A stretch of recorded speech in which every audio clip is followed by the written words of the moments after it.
Our speakers, so at least you know, so as they come up, we don't have to take some time at that time to introduce them. I'm just going to introduce everyone right now. One is Dr. Monica Saavedra. She's a clinical consultant and supervisor. Dr. Saavedra is a licensed clinical psychologist who currently serves as a clinical consultant at Khalil Center. Dr. Saavedra has been instrumental in her clinical services, and she has offered to the development of Khalil Center.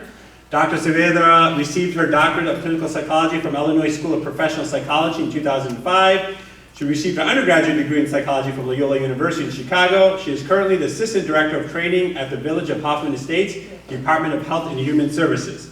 So we're really excited to have her here, so inshallah in a few minutes she will be speaking. Then also, after Dr. Saavedra, it will be Mrs. Latifi. Mrs. Latifi is also, has a master's in clinical psychology, and Hamla has been part of our school for the last several years. Grew up in the community and has been working with not just youth here, but throughout the Chicagoland area. And in the Khalil Center is an organization that just works here, but also have a base in California and with Brother Human even nationally. So some of the data they're going to be using would be Muslims throughout the Chicagoland and nationally.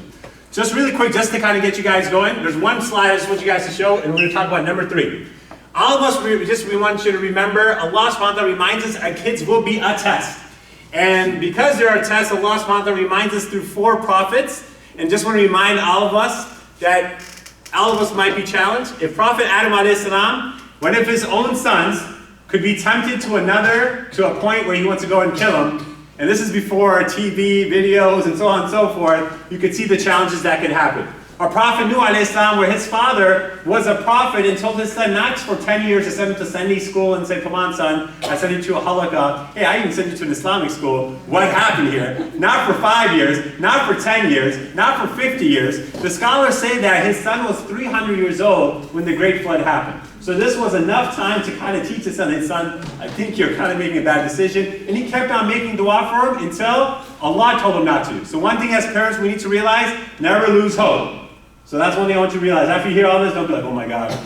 It's more about not losing hope and keep on making dua for our kids. Number 2. Number 3. This one, because a lot of times when I talk to parents, everyone else says, well, brother, father, our family, come on, we're all good. Everyone's good. But here's a reminder for all of us to be humble, to realize it's not about us. We might try to do our best, but sometimes Allah subhanahu wa ta'ala even gives us reminders through some prophets who, for example, Prophet Yusuf alayhi salam. Just a reminder, his grandfather was a prophet, his father was a prophet, he was a prophet. So at the same time, his brothers wanted to, let's kill him, let's throw him in the well and see what happens. So I want you to realize that, hey, it could happen even in your own family, and things could happen, and again, all of us could, make dua for Allah protect us. And the Prophet Ibrahim alayhi salam has it where sometimes the kids practicing, but sometimes what they're seeing the elders do, or their parents do, or their family members do, could be kind of confusion for them. So these are just some parameters to kind of have you rethink and say, okay, being here does not mean, oh my God, there's a problem. Being here just means that I just want to be aware of some things that could happen and be preventive measures. So that was the kind of background of that. So with that, we want to go ahead and get Dr. Saavedra's presentation up, and she will begin. And here's the mic. So let's give her a big round of applause for taking her attention. A little short. Sure. Oh, do you want to use the mic or? If you can hear me, if you can't hear me, let me know. I'll just pull it out. Okay. All right. Thank you very much for having me today. I do apologize for a little cold, so if I sound a little stuffy, if you don't understand me, just wave, and I will enunciate a little bit more. But tonight we are going to talk a little bit about teens and social media. This is something that does affect all families, and we will be talking about some topics that can be potentially uncomfortable, considering what our children encounter when they are on social media. So if you have questions, my goal is to have this be as interactive as possible. I know that we will have some time for questions at the end as well. But please, in the meantime, feel free to just wave me down and I'll be happy to stop and answer anything. So, a little welcome and what to expect. First, we're going to talk a little bit about, what is the problem? So what are the pros and cons of social media? the impact of social media and use on adolescents, and then adolescent development. So I have to throw in a little bit of psychology for you so that we can just understand how they're developing and how their brains are developing, and socially and emotionally, and how that will be impacted by social media. The second portion we're going to talk about is why is it a problem? So common problems that our children may encounter, and this is really geared for really children as young as 8 up into teens. So you'll hear me say teens a lot, but that doesn't just mean that once they hit 13, now it becomes an issue that you have to think about. Our children at much younger ages are being exposed to social media, definitely being exposed to, the internet. I have a 2-year-old, he already knows how to scroll, which tells me that my husband and I are on the phone way too much probably, and we need to, stop that as well. So we're also going to talk about the impact on mental health, and then finally we'll talk a little bit about probably what you're more interested in, what can parents do, some tools and strategies, and how to help your children. All right, so why are we even talking about this tonight? Because this is how teens use social media today. So they looked at respondents who were 13 to 17. 71% had a Facebook. Now Instagram apparently is the big thing coming up. So I did a little poll of people that are younger than me to see what they're looking at. And so Instagram is probably a little bit more than 52%. But the average age that any of the social media apps allows a child to open up an account is 13 years old.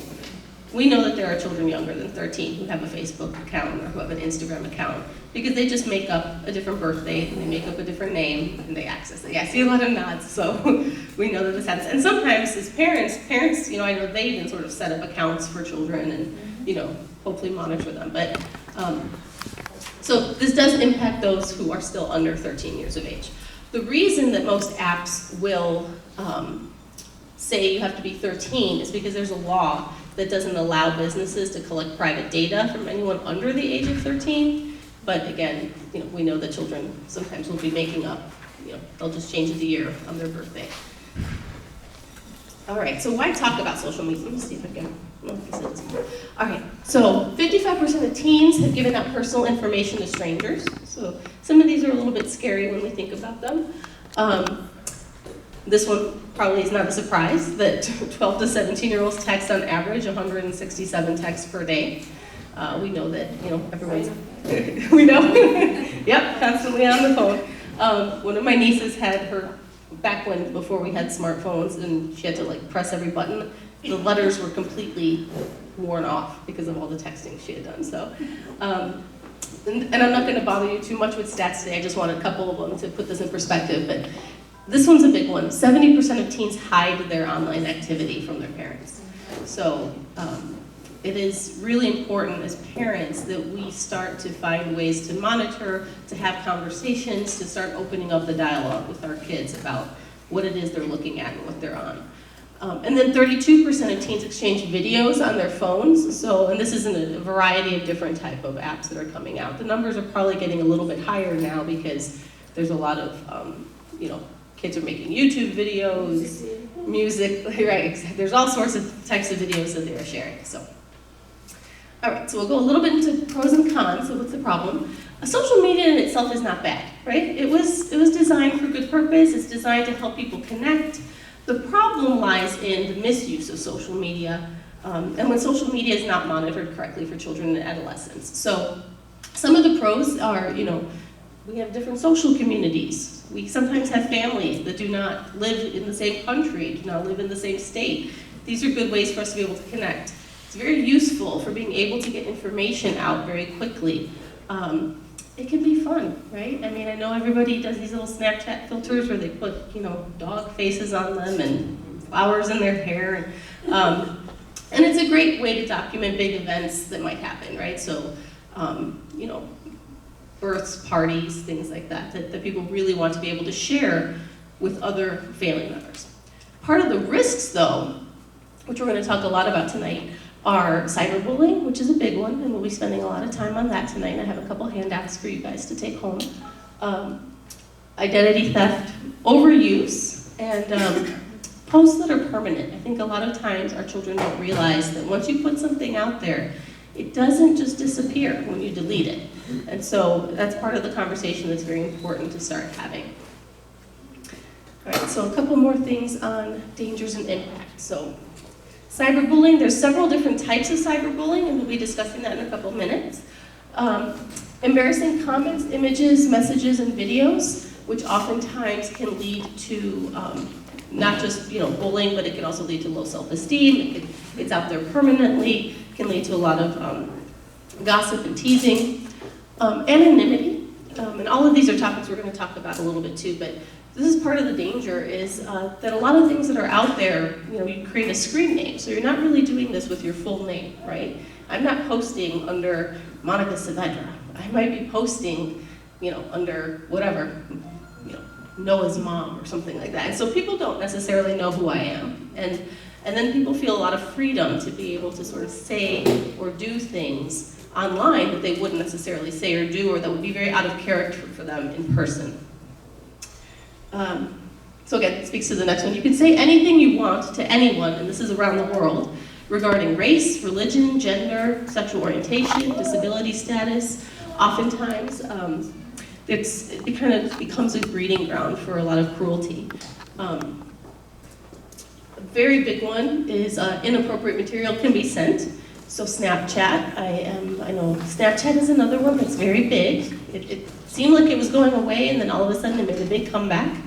And with Snapchat, originally Snapchat is, and is everyone familiar with what Snapchat is? Yeah, okay. If anyone isn't, you can take a picture, it shows up for a couple of seconds, and then it supposedly disappears. Well, it doesn't really disappear, right? It's stored somewhere in the cloud or someplace in New Mexico somewhere. But the problem with Snapchat is it was originally designed for people to be able to send inappropriate, nude pictures to one another. It still happens, right? It's just happening also at a young age, and so it's something to be very careful about.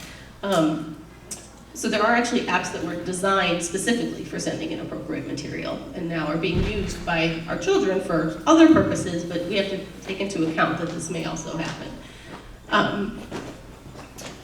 Exposure to inappropriate material, so we know that a lot of times ads come up, things pop up, you can't control what other people are posting, and so our kids might also be exposed to material that maybe is not age appropriate.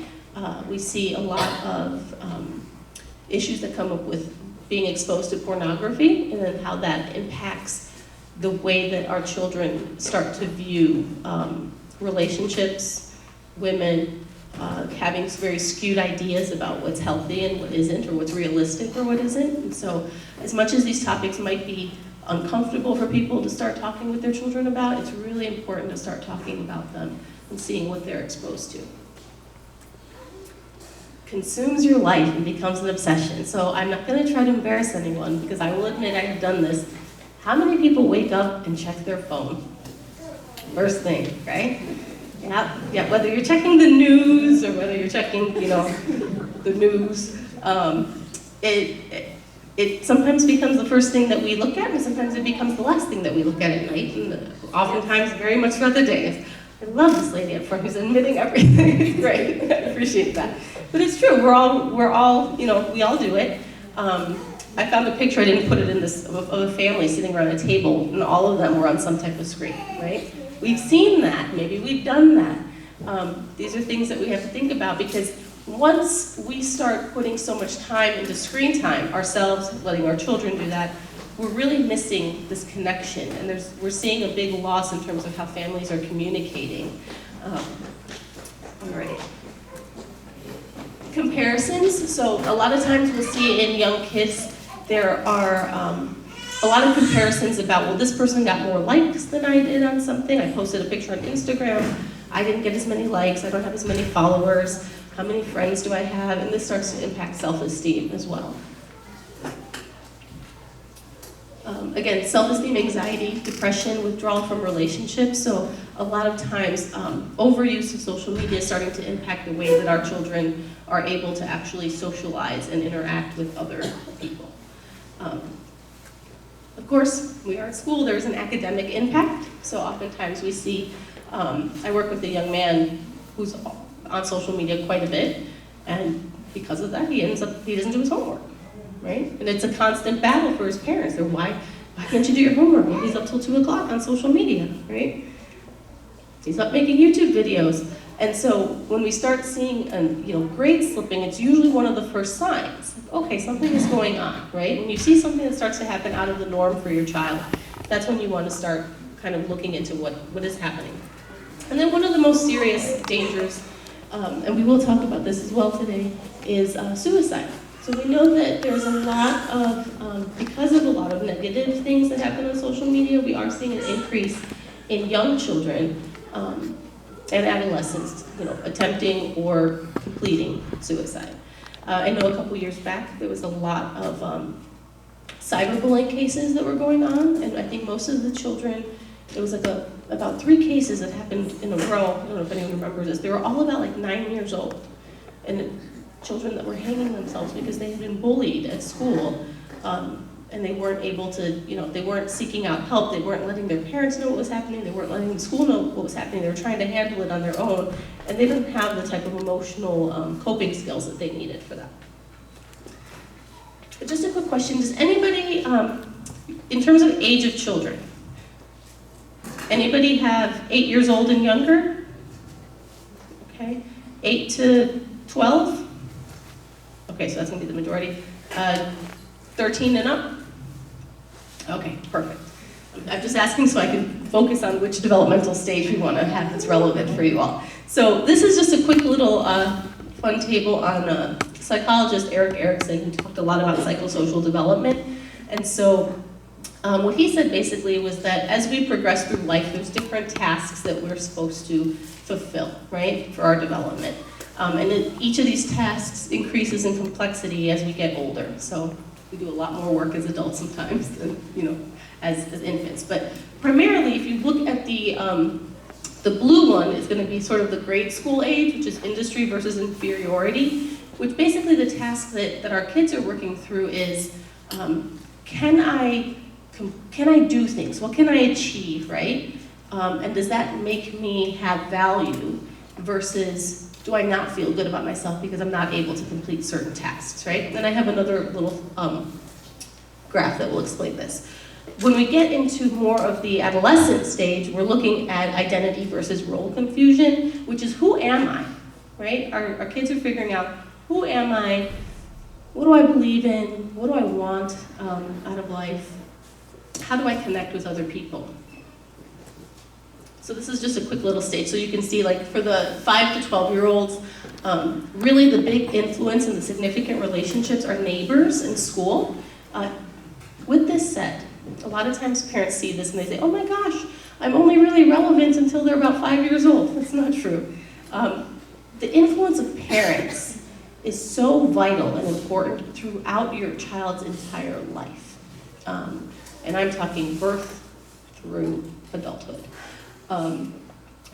You may see a lot of movement away from you, especially as we hit adolescence, where you'll see children start to move more towards peers. So for example, in that 13 to 19, they're looking at peers, they're looking at role models, people that they really look up to in the community or in media oftentimes. And so, but they still need you.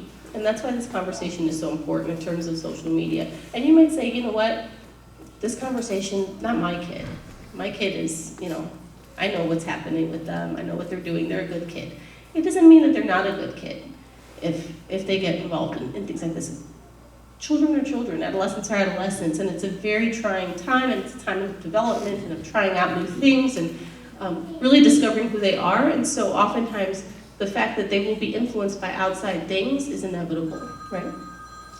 Oh, someone's got a call. I was hoping that wasn't my phone going off. It's not. Okay.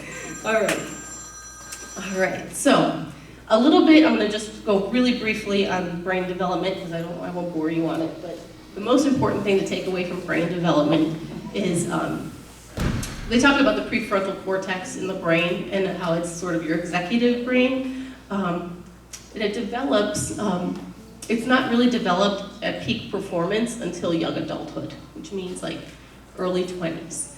It's the area that's responsible for planning, prioritizing, and controlling impulses, right? So this is why your very little child kind of runs out into the street. This is why your teenagers sometimes make decisions that feel very risky or rash.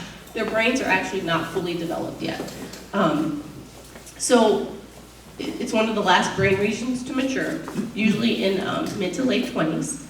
And during adolescence, there's a lot of changes that are happening in the way that the brain processes information, especially rewards and pleasure, right? So in adolescence, you're seeing, rewarding things feel much better. There's a pull to try to seek attention for social rewards and information. And this can also oftentimes lead to more risky behaviors or looking for acceptance from peers, right?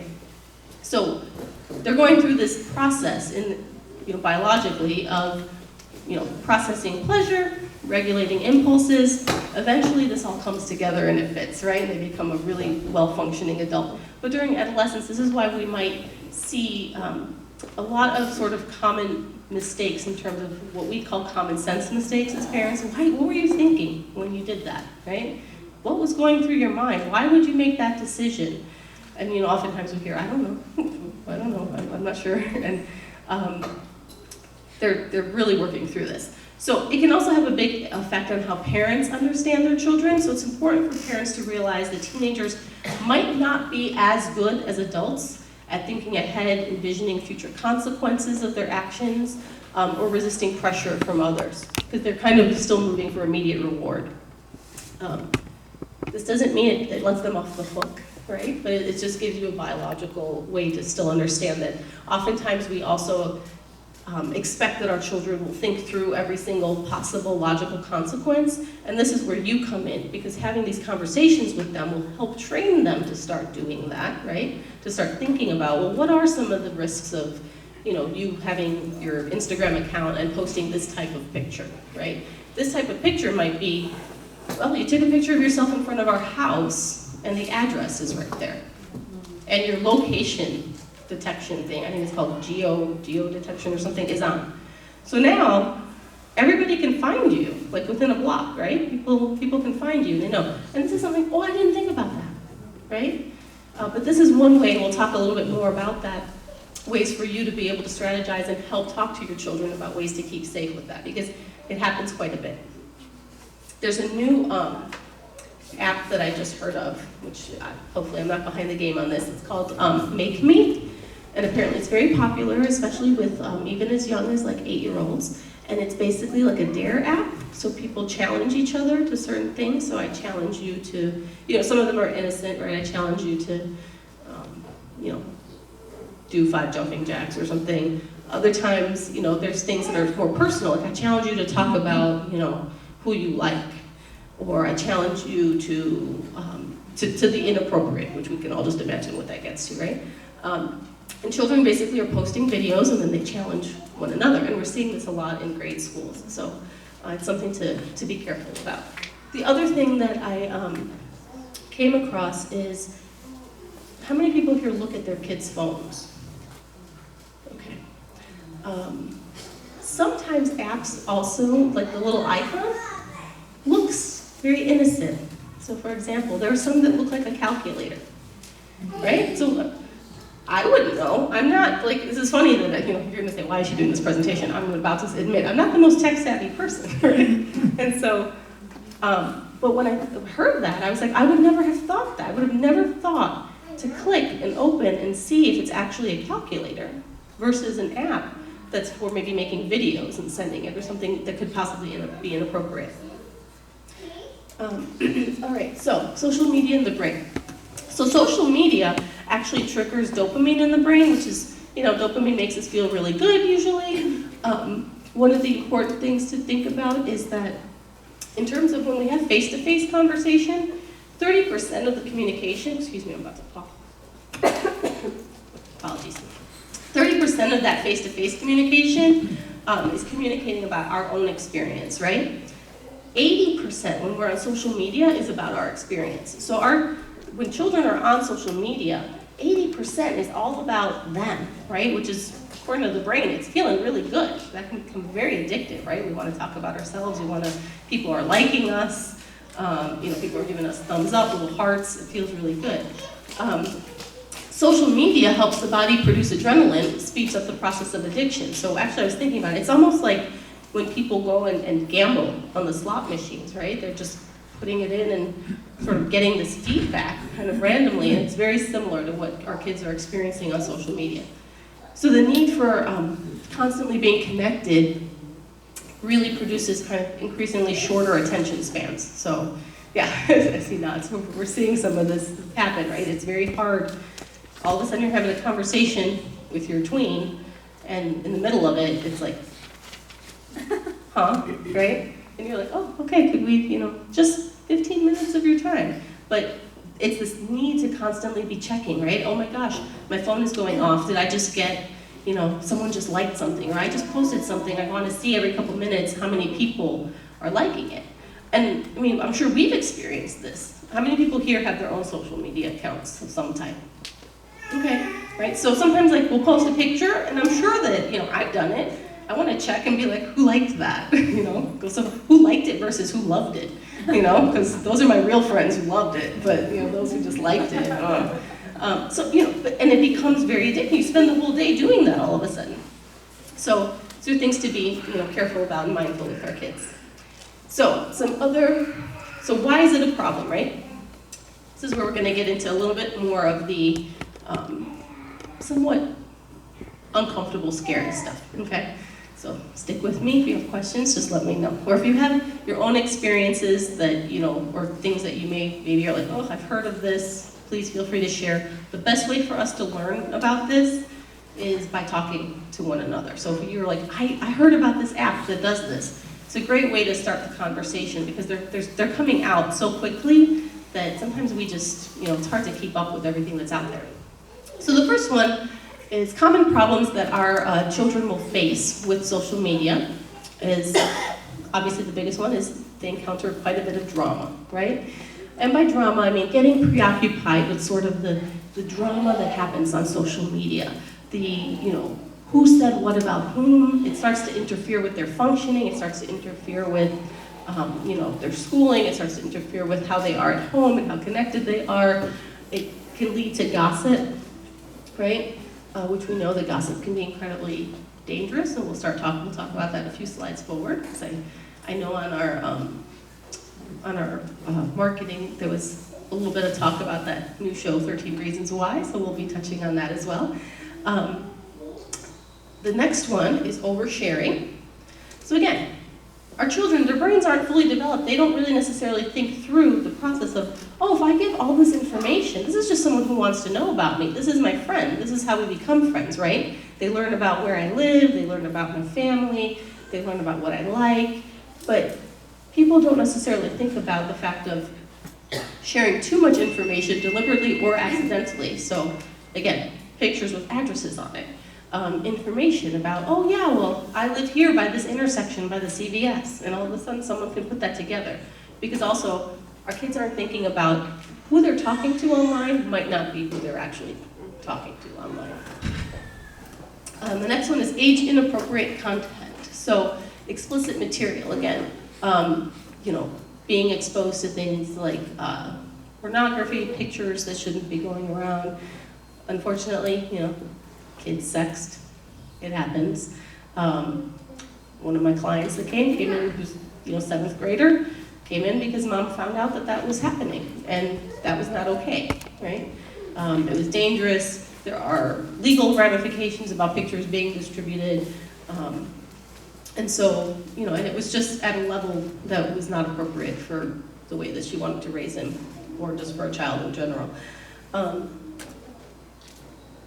Public default settings and privacy settings. So some apps are actually, they're public by default, which makes their information readily available. Like you can know about someone's, their name, their pictures, their posts, all become public. So you have to really work at checking out the privacy settings for that. A case example, because sometimes I think it's easier when we talk about things that have actually happened, because it kind of connects. Several years ago, I worked with a young girl, she was 13, and she came from a very religiously conservative family. The computer was in the basement, mistake number one, okay? And she was, very lonely. She was kind of figuring out her identity, figuring out her own, going kind of through that time of a bit of rebellion about feeling close to her religious identity, not being sure, testing limits. Interest in boys was peaking, and she found this community online. So she would sit and have chats with people. And chats became, send me pictures. And chats became, well, I live in New York, and now I had a big fight with my family, and I'm homeless. And she would come in and be completely riled up, and what can I do to help? And I'm going to fly to New York, and I'm going to figure out how to take a bus, or somehow I'm going to get there. And these are all things like, do you even know who you're talking to online, right? She could have been talking to an adult. She thought she was talking to a teenage boy. You really don't even know who she was talking to. Her academics started failing, and then the person cut off ties. It became more of a bullying type of situation, and they cut off ties, and she went into severe depression. And of course, when her mom and dad found out what she was doing, and there were consequences to that, it spiraled even more, right? And then she became very ashamed of what was happening. She ended up having to be hospitalized because she felt suicidal. And it's one of those examples, and I don't want to make you think like, oh my gosh, Dr. Monica's so dramatic, everyone is hospitalized for this. But I want you to understand that it can get to that point. And it can get to that point very quickly and very easily, because so often, this was where she found her community. She was isolated at school. She didn't feel very connected to people. She didn't feel very attractive. She was a great kid from a really great family, but she got really tied and wrapped up in her online world, because that's where she was feeling accepted and where she was feeling all the things that were boosting her self-esteem online, which eventually kind of came crashing down for her. Fortunately, she's doing well now, but let's see. And then location tracking and sharing. Okay, so this is the one that we're also talking about. There's a lot of apps that track location. We see it on Facebook all the time. I'm sure there's lots of other ones where it's like you can check in. And I know that check-in option was done because in case there was something serious that occurred, you could always check in for safety, so family would know that you're okay. But it also can post your location within like a block. And so for a lot of kids, they don't turn this off, and they might be talking to someone who, I know exactly where you are now, and that can be very dangerous too. So. All right, more problems. Real-time video streaming and sharing. So this is where people might share personal information, embarrassing moments.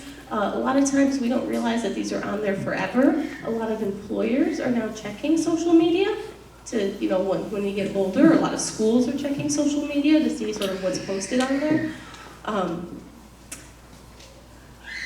And a lot of times with the video, it can also become very dangerous. So I think one of the most severe cases that I've ever seen is one that I'm currently working with, where it's a young girl who unfortunately was assaulted by several older boys, and they videotaped it. And then they passed the video around school. And it got to her parents, and it's been devastating for them, because this is something that's never going to get off of the internet. It's an incredibly traumatic event for her. And unfortunately, people didn't understand necessarily the context of what they were seeing, right? That they were watching an assault on her. And so she got a lot of backlash and a lot of bullying for it, which obviously caused a lot of depression. So a lot of these temporary videos, you believe that things are private, but nothing's really temporary and it can be shared. So even like that Snapchat where people think it's 30 seconds, someone invented screenshotting, right? So screenshot, you just press 2 buttons and all of a sudden you have a picture of it.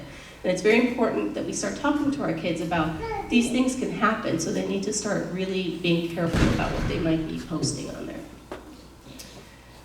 All right, catfishing. Does anyone know They actually have a show about this stuff. Catfishing is basically the idea that you don't really know who you're speaking to online. So a lot of people might create fake profiles, pretend to be somebody, start up conversations, because unfortunately there are also predators online. Or sometimes we even see this with kids, just to kind of be cruel. They start fake profiles, they reach out to another student, try to befriend them, and then all of a sudden that friendship turns into a bullying type of relationship.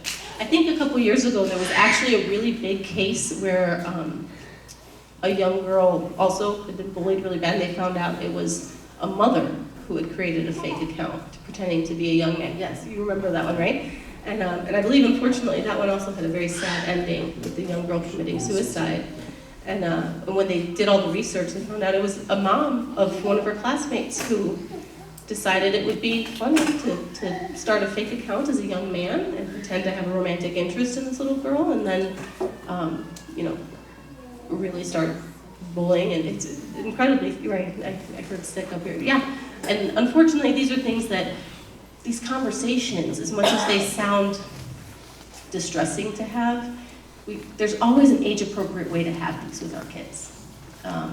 Just to be able to start opening that dialogue about, listen, what do you think about this, right? Anytime you see stuff in the news, anytime that, like, we'll talk about some TV shows and things, it's a great opportunity to sit with your kids and be like, what do you think about that? And kind of get them to start that conversation with you. All right, and the next one is anonymity. So that idea that, I can post whatever and you don't know who I am can breed cruelty. Comments aren't consequence-free, so we're talking a lot about, thinking about our children being bullied, but we also have to think about if our children do the bullying, right? Because a lot of times that happens.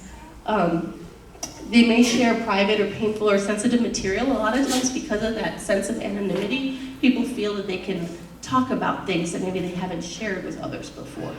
And then all of a sudden, they're doing that either without proper supports, or they might do that and then all of a sudden they have a fight with that friend, and that goes kind of back to the drama and the gossiping. That friend can say, oh look, here's this, when so-and-so said how lonely they felt, or that they didn't like this about themselves, and now the whole school knows, right?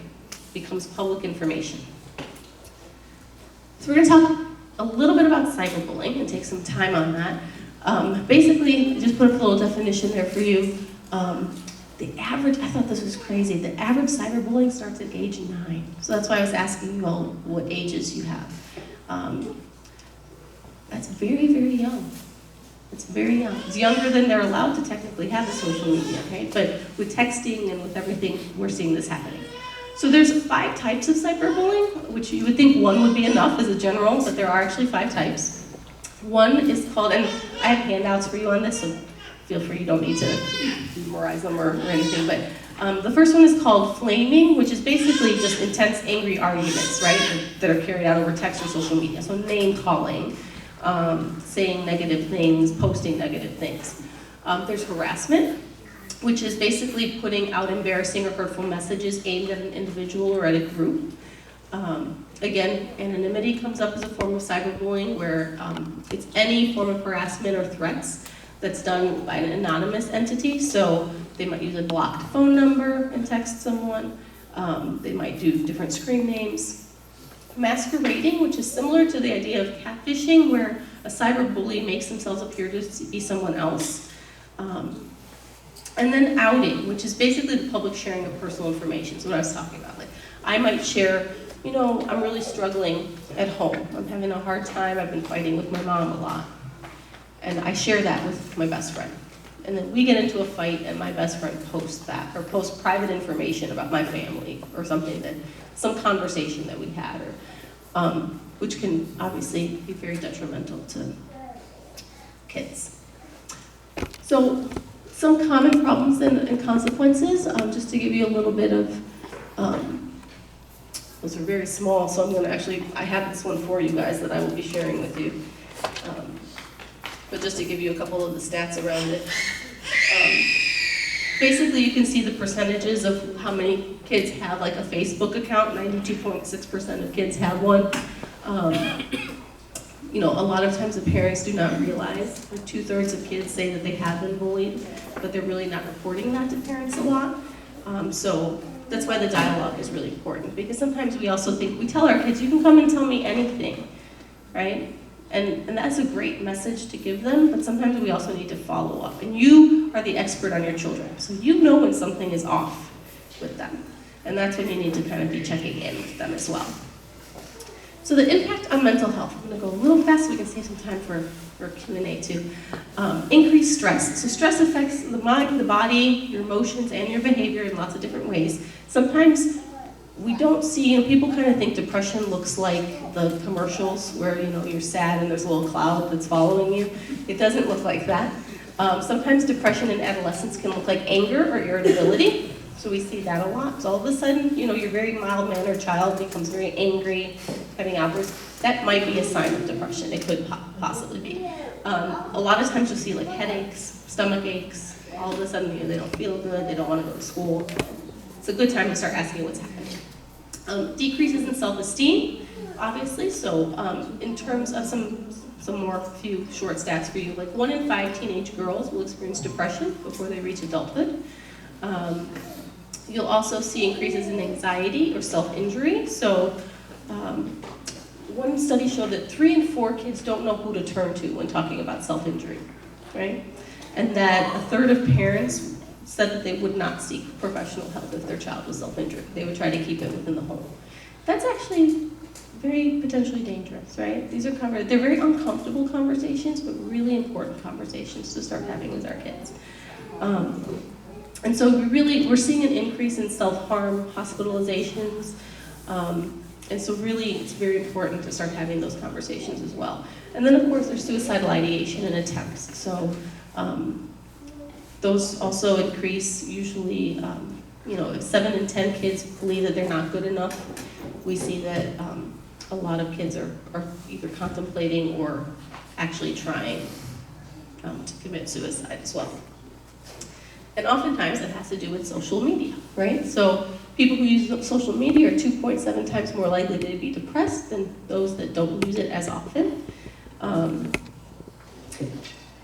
And some of the other problems, so this is 1 in 5 kids were cyberbullied, think about suicide, and then 1 in 10 attempt it. That's actually quite alarming numbers, right? In the classroom, you figure there's let's say 30 students. That would be 3 people in the classroom. So our kids they will know, if they're not experiencing, they will know someone who is struggling with this. So I put up that 13 reasons why. Anyone's children reading the book or trying to watch the Netflix show? And they watched it, okay. And people have heard about it? Okay, so it's a big controversy. Lots of people are worried. What does this mean? What is happening? Shows themselves are not, again, just like social media, shows themselves are not necessarily bad. I watched the Netflix series. I did not read the book. I'm a trained professional who has worked with people. I've hospitalized people, and I winced at certain things that happened in that show. I had reactions to it. So the concept, for those of you who are not as familiar, the premise of it is it's about a young girl in high school who commits suicide, and she makes tapes that she passes around to people, to different people, 13 people, about what they did that impacted her decision to do that. Right, so a lot of people say it's dangerous because it's sort of a revenge fantasy. The adolescent brain doesn't kind of realize, well, hey, death is permanent, and I don't get to see what happens after that, right? And this show kind of, a lot of people say, this show kind of makes it seem very glamorous that all these people would think about her afterwards, and everyone's, going through all this process to solve why she did this. But the premise is that, she likes a young man, she goes on a date with him, an innocent date, a picture is taken out of context, passed around the school, rumors start, drama ensues, bullying starts, lots of negative texts, lots of rumors all of a sudden, and more and more loss of friendships, and then there's also some other very disturbing things that happen as well based on reputations that are built, and ultimately unfortunately this young woman ends her life. So if your children are reading a book, or if your children are interested in a Netflix series and are watching it, because even if they tell you they're not, they have access, right? It would be very important that you, as a parent, either sit down and watch it with them, or read the book with them, but start conversations with them about, what do you think about this? Do you feel like this is something that happens? Do you know people who have felt this way or gone through this? Because I sat there and I thought about it and I thought, my goodness, if I had a 12-year-old who was watching this, and everybody wants to watch the show because it's trending, right? So whatever trends has to be watched. I would be incredibly alarmed if they watched it by themselves, because I don't think that our children have the capacity to fully understand all of the consequences of a show like this, right? There's very graphic scenes about how the suicide is carried out. So those types of things you would need as a parent to be really involved with, and I always believe, monitor the things beforehand. Part of the reason I watched it, I knew I work with teenagers, I knew they were gonna come in and talk about this, and I had to know what it was they were talking about so I could have a conversation with them about it and the meaning that they're giving it. So, and you can find a lot of resources too in terms of if you're worried about, what kind of questions should I ask? Feel free to talk to me afterwards or anything, or you can also, there's a lot of different tools out there about what kind of questions you can talk, how do you start these conversations with your kids? Which leads us to, what can you do, right? In this world, have I overwhelmed people yet? No, a little bit? I hope not. Okay, just a little bit. Okay, I appreciate the honesty. This is not meant to overwhelm you, but it is meant to at least, give you an idea of the, possible perils. So the best thing you can do as a parent is be informed and be involved, right? And your kids might push you away and be like, I'm not doing that. Leave me alone, I know better, I'm smarter than that. Yes, you have smart, brilliant children who have great capacity to think through problems. However, we all fall into things, and with pressures and peer pressures, there's a lot of things that could happen. So it's still important to be involved. So the first thing is, and this is always my big one, and I always ask parents, where do you keep your, and now it's a little harder with tablets and phones and iPhones and things, but it used to just be that in our households we had one computer. But where do you keep your electronics? And what are the rules in your house about where people can use that? They should be in a central location. Like if you do have a laptop or a desktop, it shouldn't be in the basement like that other family, right? That was an error, and I understand logistically sometimes you can't really control where you have the space, but it needs to be somewhere where it's monitored at least, where you are walking past, and if your kid all of a sudden starts clicking off every time you come by, you can be like, excuse me, what was that, right? Your children may not like you if you do that, but they will love you in the end because you are an informed and involved parent, and ultimately that's what we need. So make sure that you can monitor that use. Ask to see what's being posted, right? So what are you posting? What are your friends posting? It doesn't mean that you have to do that in a, helicopter nosy kind of way, right? But curiously, right? So what are you posting? I think one of the best things is friend your kid, right? Ask, who do they follow? Who are your friends? The other problem that we have is that we are so addicted to having, how many friends do we have? That we have friends that we've never even met, right? I have 1,057 friends. I don't know how people get that. I have like 20 friends on Facebook because I know all of them, and I don't friend people that I don't know. Your children should not be friending people that they don't know. So having conversations about, what that is and who are they following. Using the app yourself so that you get a sense of what comes up, so you would know, like, oh, do ads pop up on this? What might I need to, what might I need to be thinking about? You can also search for certain content that you don't want your kids to have access to, and see how easy that is to find on these apps. Check your terms of use, and how do they flag people who violate things? So how, if your kid does come across something, how would they be able to report that? Who would they be able to tell? Obviously they'll come and hopefully tell you because you'll be having these conversations with them, but what do you do then? Is there an administrator? Is there someone that can take off inappropriate material? As soon as you download the app, which, it's great if you download apps with your children. I know that sometimes there's settings where you have to, like the parent has to put in the password for it, or it has to be, yes, okay. If you don't know how to do that, I don't know how to do that. I'm lucky my kids are still under 2. Talk to the young lady up front, she will help you. But ask someone who does know. Because you should make sure that you download the apps and check the default settings. Are they public? You want them to be private. You want to make sure that there's privacy settings so that the information, children's information and their posts aren't out there. Turn off location settings. So this is so that people can't kind of track exactly where they are. Look at, previous posts include location information. Delete it. It doesn't really, you can always get something back, unfortunately. If your child wants to share videos of themselves, and I feel very conflicted about this because my 2-year-old watches videos of other children playing games. It's the weirdest thing. Yeah, isn't that the weirdest thing? They open little eggs and they're learning about colors, but it's like a little kid. Why, if your child wants to post a video of themselves, and we're seeing this obviously younger and younger, why is it that they want to share this video, right? What does it mean? Talk to them about what they should and what they shouldn't share online. Talk about, positive or constructive video sharing. I mean, it's great to, we're all into STEM. It's great for our kids to learn about, technology and how to use it. A lot of kids like to make movies. I know I work with a group that does like computer animation things for kids. And, there's positive ways to channel that creativity versus ways that could become, hurtful. All right.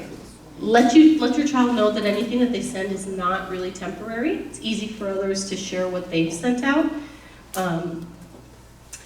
Again, it's often hard for them to consider consequences, so they might not think this will happen to them, right? I mean, some of you might be sitting here thinking, this isn't gonna happen to me. It could, and that's why we're having the conversation, right? We're trying to figure out ways to make sure that we avoid that.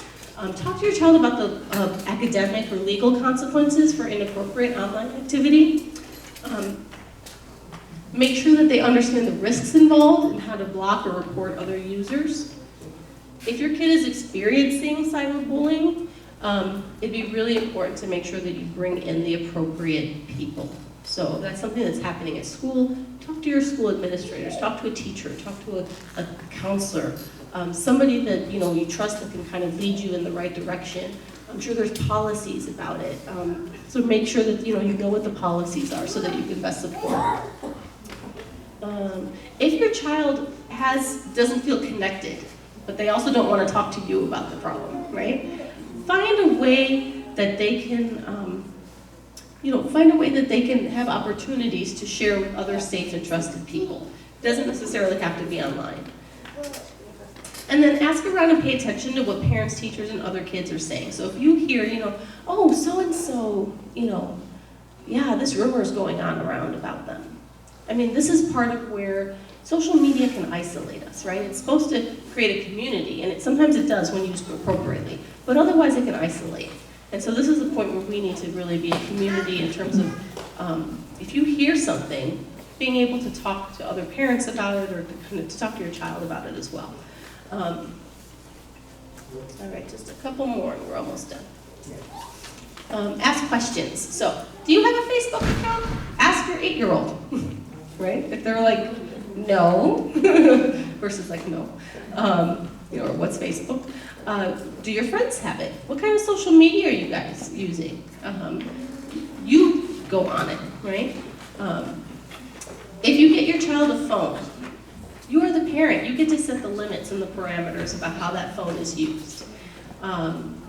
You also have to think about, is your child mature enough for social media accounts? You know your children. You know if they're emotionally capable to handle. This is a responsibility, right? It's like when our children are ready to drive. When I was ready to drive, my father taught me, and he sat me down and he said, this is a machine. And this machine can be very dangerous, and this machine can kill you and it can kill other people if it's not used properly, right? It was one of the greatest talks. I mean, I'm almost 40 and it still sticks with me, and my dad taught me the importance and the responsibility of being responsible in this newfound, moment in my life. And so really talking with your kids about that too, like social media, it's a machine, and it can be used for really good things, and it can also be used to hurt, and really having conversations with them about how to use it in appropriate ways. If your child is under 13 and you make an exception where you allow them to have an account, think about that. Because one, are you giving messages that it is okay to make up, basically to lie about your age in order to have an account, right? And what are the consequences about that? What are the rules? Do they have to friend you, right? Or have you somehow connected to them? How do you monitor them? How often do you monitor them? And how will you ensure that they're behaving safely in the truth? Oh, and I'm sorry, because I haven't been pressing these buttons, so there you go, let me catch up. Sit down and open the accounts with your children at the same time. So when they're opening it, I would sit with them so that way you know what their name is. If you are friends with now kids are very, very savvy. If you are friends with your child on an account and you see that a lot of their friends are not posting, they probably have an alternate account that you're not friends with them on. So you want to double check that. You can do searches of, their names. You can, talk with them. Hopefully they'll, kind of tell you about that. But teaching them about the pros and cons. Talk to them about, so geotagging is the phrase in terms of making sure about their location. You're going to see me say that over and over again. Don't friend people that you don't know, and don't share passwords. We had a teenager who took a screenshot of her mom's credit card and sent it to a boy because she wanted him to order her lunch.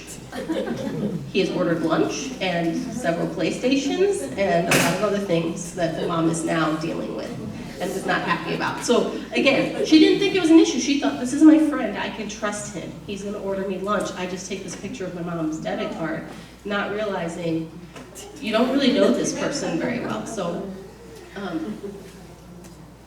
and set ground rules and be clear about the consequences. So make sure that the consequences are logical and relevant to what the issue is. We see a lot of times, people will set consequences like if you use your social media inappropriately, I'm taking away, your PlayStation. Okay, but would a more logical consequence be like, you don't get to use your phone? Unless there's like this emergency, there's a time of day that you decide, that you determine as a parent that they need to have their phone. All right, quick few last ones. Make sure that you check on their activity. Again, sometimes they set up those alternate accounts. If you notice that your child's preoccupied with how many retweets they get, how many likes, things like that, and it's impacting them, this might be time for you to step in and intervene. This is where a lot of sense of self-esteem, sense of self-worth is being impacted. It sounds like it would be minor, it sounds like, well, why would they be worried about that? But in the adolescent world, that is, likes and retweets are affirmations of themselves, right? That they are worthy, that they're interesting, that people like them. Set rules, again, about phones and how they're allowed and when they need to be turned off, right? What are the rules? No one has their phone at dinner. No one has, I set rules for my husband sometimes, and, because I'm better with the phone than he loves to be on it. So I'll be like, we're gonna have a day where there's no phone and we're just going out together. So set those types of things as a family, and be the example. So that was just the last one. Watch your own behavior, right? If you're always on your phone, you are setting the tone in the example. And it's really, really important. I was shocked when I saw that my 2-year-old, and this is when he was 1.5, that he literally knew how to scroll, and I thought, oh my goodness. He's so smart, but wow, he's seeing this a lot, right? And so really limiting that screen time. Some last things are, ask yourself if your child is ready to have social media, do your research, so know what tools and the risks associated. Educate your child about the dangers. Use filtering software. There's lots of software you can use to filter where you can put on parental controls and different things where you have to check it out first. Obviously, keep all computers in a central location. Monitor, and require parent approval or log on for mobile apps. It's usually one of the easiest ways because then you're going to see everything that they are going to be downloading. Here's a quick little, I know Facebook isn't the super popular one anymore, but they didn't have an Instagram one, but it's just a little tip, and I have a handout for you on this about things that you can do to help your kids be safe when they're using social media. All right, now I'm going to pass on before we go into questions. Yeah, so. Thank you. Sorry to talk to you. Thank you so much. I'm going to have Ms. Latika take 5 minutes to kind of give you, see, I know like Monica Acevedo deals with Muslim students and non-Muslim students, but Doyle Center works with Muslim kids throughout internationally, right? They have two offices, they have a West Coast office, they have a Midwest office. So I told her, give me some stuff that like a story, without wanting stories, just comments, and she's going to take 5 minutes to kind of give you a better idea. And then, because sometimes we always like, no, we have the mashallah kids, so that's always about non-Muslims and not us. So I want to kind of give you guys a quick summary before we get in Q&A. I'm going to try to go as quickly as possible because we want to answer your guys' questions. Before I do it though, I need to give a preface. I know he did it, but legally I need to do it too. So due to confidentiality, I changed a couple of things in each of these statements. Protecting my clients is my most important priority, so I had to do that. And I also want to preface that I work with the students here, but I also run youth groups all throughout the community, and we have California offices, we have offices here, so these are just quotes that either I've heard directly or my coworkers have heard from Muslim adolescents. And sometimes I think it's easy to fall into the trap of, we're Muslims, so it's not going to affect us. But the reality is it does affect us, and I wanted to share that with you. Yeah, so these are not quotes from our kids here, all right? Just want to get that. Because people are like, is that my child? Of like, all right, so that's what she's trying to tell you. All right, no. Go. So Snapchat. She took a screenshot of our conversation and posted it to her story.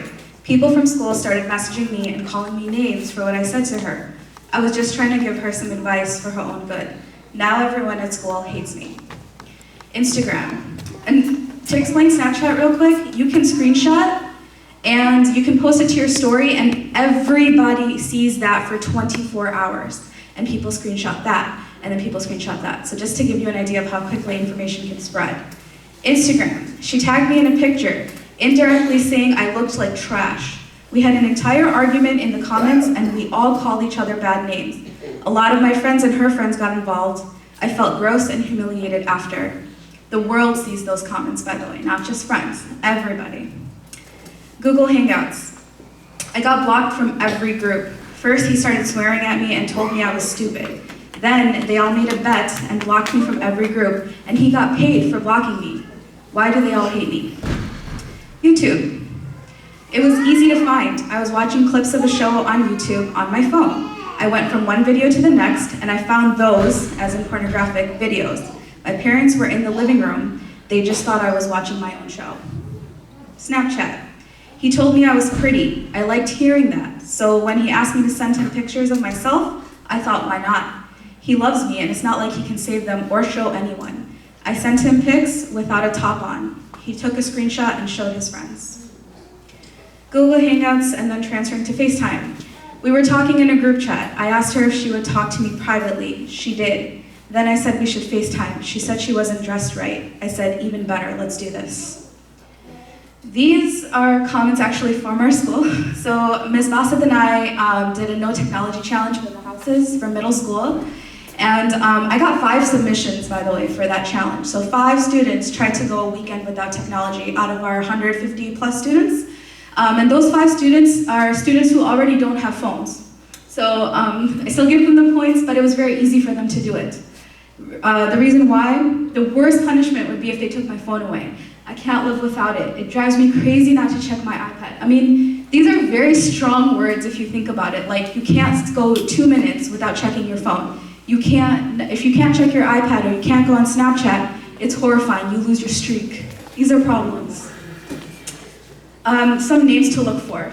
So I'm not going to cover all of these, but these are some of the most popular social media platforms today. There are some on here where, like Tumblr, for instance, the big issue with that is that pornography is very readily and easily available on there. You don't even have to look for it. It's just right in front of you most of the time. Snapchat, the problem we discussed, the pictures, they come and go, so people feel safer to send inappropriate things. YouNow, that's something new that I learned about, which is basically posting inappropriate videos of yourself and being able to share that in a secure way. And then Omegle is able to chat with strangers. So that's a big one, actually, that I keep hearing about that's dangerous. And then the next slide. These are the shows that are kind of trending right now. I got these shows off of Netflix queues of different people, different adolescents. I'm not going to go into 13 Reasons Why, but all of these shows that are listed here have sexually explicit content. So our kids are watching these. All of the shows, yes. I mean, every single one of them has vulgar language, gory scenes, and then, like I said, sexually explicit content. The YouTubers, these are YouTubers that our students watch, youth across all, Muslim youth watch everywhere. And once again, vulgar language, explicit scenes, all of that. So I just wanted to kind of give you guys that information that this is stuff that they have access to, and it has all these things in them. And then I think we're going to jump to Q&A now. Yeah. All right. Q&A. And I know, hopefully you guys are leaving. So one of the reasons Q&A, because some people might leave, I just want to get one thing across to the parents. Why we're bringing this up. So one is like, okay, on my laptop, we're going to make sure. But my concern is, if the psychologist right now told you that the frontal, the part of your brain that makes decisions is not developed until 20, you are giving them a device, and this is what I want to talk about. This device, to have them and say, well, you know what, I trust them to make the right decisions. And I can tell you again and again, and every time I speak to everyone thinks their kid's a mashallah kid. Brother, I know. And that's the problem that we have, because you got individuals and kids picking things and doing things they shouldn't be doing. And right, if you type in something like even a young kid, and if you decided to give them a song or anything that they could plug in, they could see things that they shouldn't be seeing. And that's where it's a problem is, and why we're asking. Because every time I tell a parent, goes, but everyone else after school has one. Even your own daughter has one, I heard. My daughter doesn't have a phone, I guarantee you. So if your kid's telling you, then they're lying to you. Right? She doesn't even have a flip phone. Right? And some people who are close to me would know that my child has a phone, and if you come to my house, you have a box where you have to put the phone there, because I once saw someone came and brought a phone. I'm like, you can't bring this phone in here, I'll leave it by the front door. So the reason is because there are things that individuals are happening. So what we're trying to tell you, we are banning phones. You can't bring a phone to school next year. So everybody, if you do this on your own, that's your decision. At home is your world. I can't, but the problem is, all that's half of our dealing, especially real drama, is online. Oh, she said ill to my picture. I was trying to figure out, oh, that wasn't me. That was my brother who took my phone and made a comment. Oh, that's my cousin I forwarded. Oh, I didn't realize that she was going to see your picture without the hijab, but my cousin was there and they just looked at it really quick. Right? All these things that happen, right? Can I answer that for a second? Sorry. Yes. Every other socially dynamic issue that I dealt with this year as a counselor for both elementary and middle school, every other one had something to do with social media or something that had happened online. And then we get asked, well, does the school have the right to tell us not to have social media? And I'm not going to get into that argument right now, but it is very difficult to solve problems when half of it is happening online and only, well, not even half, all of it's happening online and only that small percentage is happening in front of us here at the school. So I just want to emphasize that point, that really every other issue was related to social media. All right, and just to kind of give you guys a really quick thing, this is Chicago. This is Family Youth Institute. Family Youth Institute did a research about a university of 300 kids at Michigan. I'm not going to say which university it is. It could be Wayne State, or it was one of the Michigan State. It was one school of 300 people. This is what college students right now. 48% premarital sex, 57% for guys. 19 illicit drugs, 28% for guys. So this kind of gives you statistics. Family Youth Institute is a great website. Run by Dr. Samira, that plays a big part. The reason why I also want to throw you something out really quick. Here's the top 10 songs of Billboard magazine in 2014. So, because if you give your child a phone, they can download. When we grew up, you would have to buy the CD. Your parents would have to look at what the CD looks like. Now you give them this phone, and I can make the song and call it Quran. It's sad, but you can change it easily. Number one song, E.T. is not a movie. Right? If you see the word to it. S&M, Rihanna is not a Muslim Malaysian group. Rihanna is a singer. S&M is an intimate, extreme fetishes. That girl, the year before, got beaten up by a boyfriend where she didn't go to the MTV Awards. You're thinking they would tell her to make a good song. They tell her to make a song that says, sticks and stones will break my bones, but chains and whips will excite me. And your kids will be singing that, because there's 1 million people have downloaded that song, and you're like, no, it's Rihanna. Number 3 song is a cuss word. blank you, forget you. I'm just trying to tell you why more than ever before Islamic entertainment is so important. And then we were just like, well, let me have this child. They're plugging in things and you say, at the Islamic school, they learned this bad word. What are you teaching them? I'm like, are you serious? Do we have people walking the hallways, or a lot of this stuff? All of us learn bad words somewhere, right? So Born This Way, Lady Gaga, it's my fifth round to be crazy, right? And Allah guide everyone, because Allah guide us and all of that. No, Wiz Khalifa is not ISIS, is not trying to establish the Islamic State, is a guy who talks about cannabis, weed. It's a very popular thing. Look at me now. The guy who beat up Rihanna, the song says, now I changed. I'm not even making this up. It is what it is. And number 8 side is another blank by Pink. So I'm trying to tell you, and all these things have videos. What do you think the videos will look like? But guess what? We all have this. My child, mashallah. I trust him to play YouTube videos. Right? The number 2015, number 1 song, number 2 song in America, Blurred Lines by Robert Thicke. The whole video is topless. Topless. I'm sorry to be up front. That's why I didn't want to have kids here. The reason I'm saying this is because I deal with kids throughout the United States. And deal with it all the time, and then we have everyone says, I don't think my child will do this. I have stories after stories, and in kids, right now in America, 68% of 11-year-old boys have seen pornography. Time magazine, front page, has how porn has become addiction, and the people who are against it are not even religious groups. These are just males who say, you know what, it's taking over our lives. So what we're trying to do is, because stuff like Pokemon, you type in A except an O, it's a gay website. That's how crazy it is, right? So I just want you to realize why we're bringing this whole social media, why are we going to ban this phone, and if everyone says no, every other parent does it right now, if we all stick together and say, none of us are going to have phones. Guess what? At this school, no one has it. It's safer for you. If you want to give them a flip phone, it's only for security. You don't trust us that we'll call you if something's bad happening at the school? Like we're that bad? No, we won't call you. No. I went to Chicago public schools, my parents trusted me somehow, right? Like the school will call if something happens. I mean, I know we got faults. We could get better after school, no doubt about it. But are we that bad that you can't, and they have to, like, my child has to call, right? And they have the phones, yes. Mr. Kadri, sometimes from experience, Sure. last year, my kids used to hide their phones. Don't put them in the office. Exactly. So, But that's our issue. We can't go in your bags. We can't go in your bags. We know kids are bringing it, but what we're trying to tell you is we can't talk to kids because if you're buying it, right? I'm not trying to blame them. I'm going through the same thing with my own kids. I'm not trying to, what we're trying to say is if we all come together, because every parent you talk to, they say everyone else has one. Why we're trying to bring all you guys, why we're trying to make it mandatory, if all of us decide that says, hey guys, we could all, don't really need it. Hey, you know what I have? When someone calls my house, Assalamu alaikum, you want to talk to my dad? That's the way I remember. Uncle, can I talk to so-and-so? Then your dad would be like, get off. It's 5-10 minutes, right? How long? And then you would hang up. But that's what I'm trying to do. Again, it's your choice. That's your world. But I'm just trying to tell you reality. We deal with kids, Teen Academy, we deal with a lot of kids. A lot of this stuff is going on. Marriages of adults are going affected through pornography. So these are kind of things, especially for boys, when you talk to, they understand and they talk to us like, hey, how do we get out of this?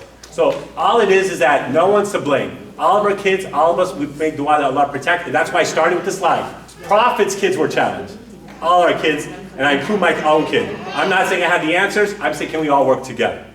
That's all I'm saying, all right? So not blame. That's why I'll get it. So I just had to get that part done because someone left. But Q&A, Dr. Monica, you can come back up.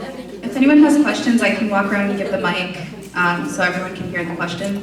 Yes, and if you have any of those 5 games, rated M does not mean mashallah, mubarak, Muslim.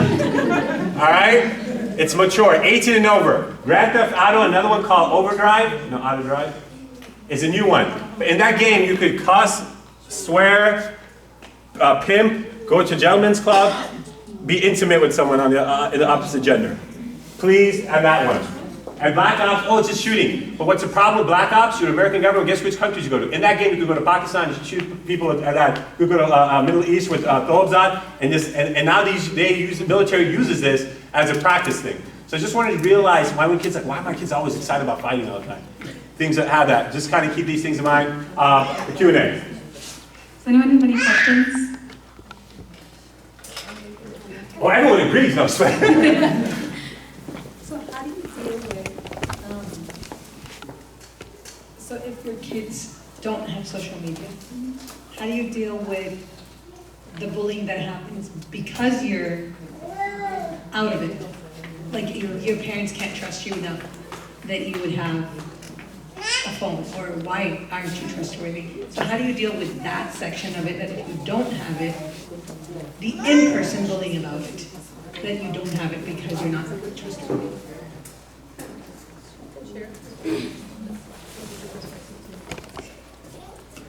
I think that one is, you basically would have conversations with your kids about how they're going to deal with bullying, period, right? In some cases, people have different philosophies about addressing it and not addressing it. I think it's not so much about a parent not trusting their child to have it right. The child might have to say, like, I'm not allowed to have it until a certain age because that's the restriction, right? And so part of this is about building our children's self-esteem where they have certain answers so they're not taken off guard. So talking to them about what was the decision of why we don't allow you to have it.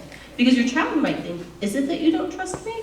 And so to be able to sit down with them and have that conversation and say, we trust you, but these are sort of the rules around, when you're supposed to have one, and maybe we chose not to let you, say your child, I don't know how old your child is, let's pretend that they're under 13, right? So, my parents chose that, for me to have social media would mean I would have to lie and set a false date, and we chose as a family not to do that, right?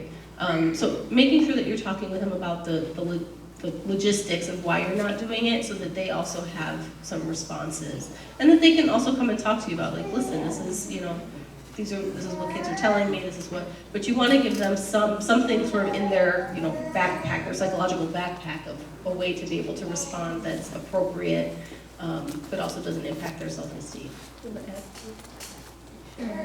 So this year, like I said, I had a lot of social media related issues. I never had that one, interestingly enough. And usually that's the big stuff that comes to me. It's never been, oh, I'm being bullied because I don't have social media.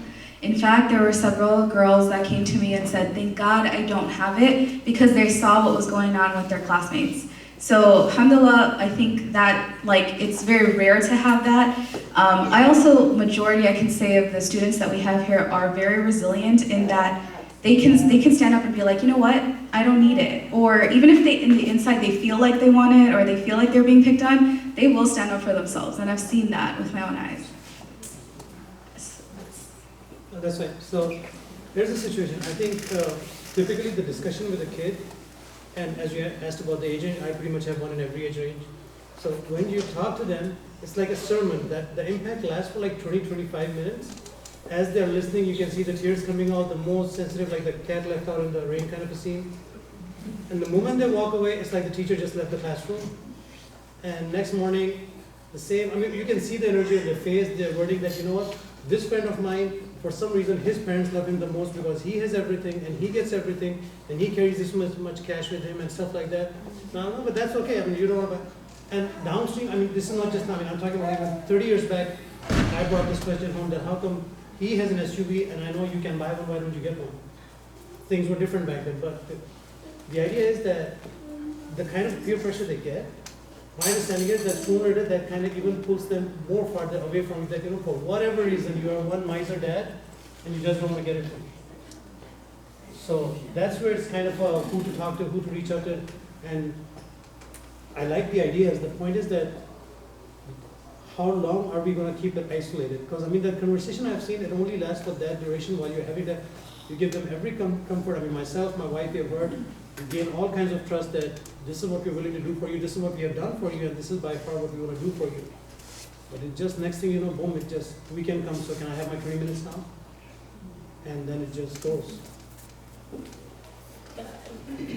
And I think you bring up a good point because I think our children are experiencing a lot of pressure about to have certain things, not just social media, right? They have to be dressed a certain way, they have to, like you said, carry a certain amount of cash, their parents should drive a certain car, they should, whatever it might be. I don't think there's an easy answer. I think that for you, when you said it's kind of like it sticks with them for a certain amount of time and then it goes back. I think it's about consistency of continually having the conversations or checking in with them after. What did you think about what we were talking about before? How are you doing now? follow-up is really important with your kids. So when you have a conversation like that, because something has happened, to make sure that a couple days later, or weeks, or months, that you're still checking in with them about, like, how do you feel about that? Has that continued to happen? Are you still getting, you know, are people still teasing you about this? What do you think about what we're telling you? And ask them to kind of come up with some solutions, especially for you who have kids in different age ranges, to kind of see, like, well, what do you think would make it? What do you think would help? And now they might say, well, I think it would help if you bought a Range Rover. Well, okay, you know, that's not gonna necessarily happen, right? But to really, to talk about it in all, you know, seriously, what do you think would help in terms of what do you need to feel resilient enough to stand up to someone if they are, you know, bullying you in this way, or trying to put you down for not having something, or trying to say that we don't love you because we don't give you this. But the follow-up conversations are what's most important, because sometimes we make the mistake of we have one conversation, or we only have conversations when something happens, as opposed to continually checking in with our kids about what you know, now that it's sunk in for them, what are they still thinking afterwards? Does that make sense? Can I jump in for a second? Yeah, please. I just want to clarify something, is that no one's saying, see, like, you know how the music thing, am I just saying, hey, no music at all? I'm saying there has to be, hey, alternatives. If kids don't feel like, okay, if that means Zinedine, again, some people might have some views with that. It might be Nasheed. What happens is you have to have alternatives. So no one's saying don't go on the internet. We're just saying, hey, controlling, hey, you got 1 hour a day, controlled in front of us. My issue is mostly when you give them complete control, that 24 hours they're making the decision on their own. That's the issue. So we're not, we can't go two extremes like nothing. They're going to have, that means, hey, you know, guess what? You're not even there, but guess what? We can go outside and play. Are we going to go out to someone's house, a friend's house? Are you going to play a sport? Are you going to have a talent that you like? You're going to be part of the science thing, a math thing, whatever it is. So the idea is you have to have options. And we're saying you're going to go on the media. You don't want them to be completely closed. But the problem is we're sometimes giving them with just closing it and saying, the walk of the walk. That's true, but we still got to tie that to camera a little bit, right? You know, so that's what I want to make sure. We don't want to get this like one extreme. They have their moments, but let's just be a bit more aware. And then when we kind of think like, hey, oh, like, you know what, they're all we listen to music, we're okay. Are we? Like, we just got to look at the music, even when we grew up, to what the videos are, even movies, even back home movies, Indian movies, Egyptian, Middle Eastern movies, 20 years ago to what they are now are totally different, and what used to be like, you know, nothing to like, it looks no difference. And that's what we have to realize, because times have changed, situations have changed, and we got to be a little bit more aware. So that I just want to kind of get that out, and not saying it's one way or the highway, and I don't want you to think I'm trying to say bad and everything. I'm just saying, let's be aware. And we work together. If we all just say, like, guess what? No one has a phone next year, I guarantee you. We'll help each other. Get the laptop, cyber patrol on it. I'm going to add something to that too, and I don't mean to open up another can of worms. I work with kids, like I said, so I've learned to advocate on their behalf. And I don't know what's going on, but one thing I can say, a common theme I hear is my parents don't talk to me, they talk at me. This is not a fault of anybody's. Nobody teaches us how to talk to children. There is no parenting manual before you become a parent. So I'm not here to point fingers, but it is something to consider, and it is a workshop for another time. But there are ways to communicate with your child where you can get better answers out of them than fine, good, no, yes. There are questions to ask, and so that is something to look into as well. And I would just add, your kids are going to be exposed to it, absolutely. So the fact is, if they come home or find out that they have listened to Rihanna's song, instead of getting upset or punished for it, have the conversation. It might be uncomfortable for you, so you have to make sure that you're checking them. We don't want to talk to our kids about certain things that we feel are too adult for them. We have to, unfortunately, because otherwise they're going to get the information from their friends, and it's going to be the wrong information. It's going to be information that gets them in more trouble. So getting comfortable with having very uncomfortable conversations and asking, what do you think about Chris Brown beat up Rihanna? What do you think about that? Have you ever heard of something like that happening? Because if your child says, well, I think that's okay, that's a big conversation to have. Versus if they say, oh, I think that this, and this, or what are the consequences? And you can have some fabulous, deep, wonderful, meaningful conversations with your kids in a very age-appropriate ways, but you have to be willing to have the conversations. I'll ask a question. Like, when my kids were younger, I used to know the password for their phones, and I used to open it. But now they're a little bit older. Should I know the password? Are they gonna be sneaky and delete stuff? Or should I randomly just, okay, open your phone for me, I just wanna check it? Like anytime, you know what I'm saying?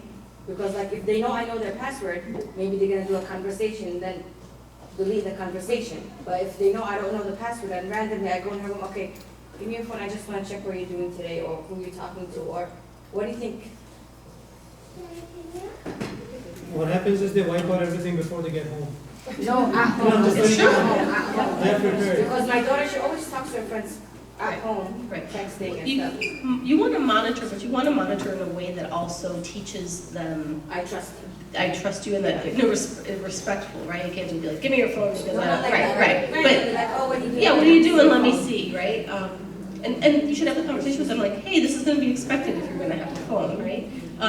I think, part of trust is letting them have their own password, but they're going to open it, because otherwise they're going to just change it afterwards anyway. Yeah, that's what I'm saying. I want to trust them, but like, sometimes kids are sneaky. They're 16. Yeah. So they don't know what they do on the phone. Yeah. So I'm going to start like maybe sometimes, okay, what are you doing on the phone? Let me see. Yeah. That's what I do sometimes when she's FaceTime with friends. Okay, let me see who you're talking to. Yeah.